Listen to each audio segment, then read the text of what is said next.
በፓይለትነት ህይወት በጣም ለኔ አንዱ ፋሲኔቲንግ አስፔክት የሚመስለኝ እንግዲህ በሺ የሚቆጠሩ ሰዎችን ከሀገር ሀገር ታጓጉዛለህ እና እጅግ በጣም የደነቀ በአየር ላይ ስታጓጉዘው በሆነ ምክንያት የምታውቀው ሰው ሆኖ ዲስከቨር ያረከው ሰው አለ?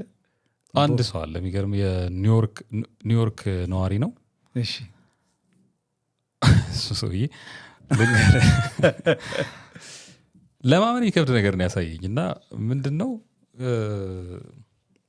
አንድ ሊቀ ጳጳስ አሉ እዛ ኒውዮርክ ያሉ ምናምንና የሚያውቃቸው እዛ የነበሩ ምናምን ያለኝ እንደዚህ ነገር እና አሁን እዛ ይኑሩ አይኑሩ እርግጠኛ አይደለሁም።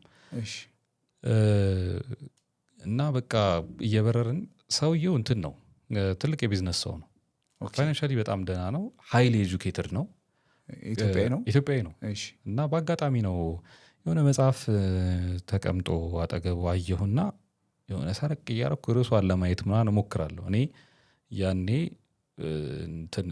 ማርፍባት ታይም ላይ እንትን ብዬ ነው ፓሴንጀር ወንበር ላይ መጥቼ ነው። እዛ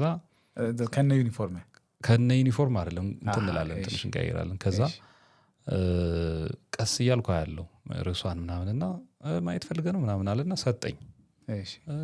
ገለጥ ምናምን አድርጌ ያየሁት ምናምን ቆንጆ መጽሐፍ ነው ደስ ይላል ምናምን ብዬ ፎቶ ላንሳውና ልግዛው ምናምን አልኩት።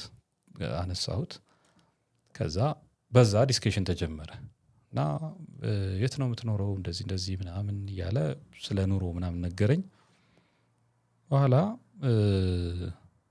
ስለሆነ አባት ይነግረኝ ጀመር። በጣም በቃ ቅልጥ ያለ የኒውዮርክ ከተማ ውስጥ የሚኖሩ ግን እንዴት አይነት አባት መሰሉ ምናምን እያለ ይነግረኛል። ከዛ እሳቸው ማለት እንደዚህ ምናምን ብሎ የሆነ ጆርኒውን ነገረኝ ከእሳቸው ጋር ያሳለፈውን። ከዛ የሆኑ የሌላ የኮፕቲክ ደግሞ የግብፅ አባት አሉ ከእሳቸው ጋር። ከዛ ደግሞ አንድ የካቶሊክ ደግሞ አባት ነበሩ ምናምን እና እነዚህ የካቶሊክ አባት ያልኩ ግን ቀላል ሰው እንዳይመስሉ በጣም የሚገርሙ ሰው ናቸው። አንዴ ምን አደረጉ መሰለ እንደዚህ የሚባል ሀገር ላይ የሆነ ሚላክ ስታቹ ነገር ነበር የእመቤታችን። እሱን ስታቹ እንደዚህ ለመላክ ከመላኩ በፊት ጸሎት እናድርግ ተብሎ ገባች። ስታቹዋን አስቀምጠን ጸሎት እየተደረገ አይ ቲንክ ሰውየው ካቶሊክ መሰለኝ ግን እኚህም ጳጳስ በጣም ይወዳቸዋል። የኛም ጳጳስ ኮፕቶቹ ጋርም በጣም እንትን ነው ክሎዝ ነው እና እየተጸለየ እንትኗ ስታቹዋ እመቤታችን እንደዚህ ነገር ብላ የሆነ እንደዚህ ነገር ብላ ነው ያለው እና እሱም ፎቶ አሳየኝ። እቺ ናት ስታቹዋ። ተጸልዮ ሲያበቃ ልትላክ ስትል ቼክ ስናደርግ ፈገግ ብላለች አለኝ።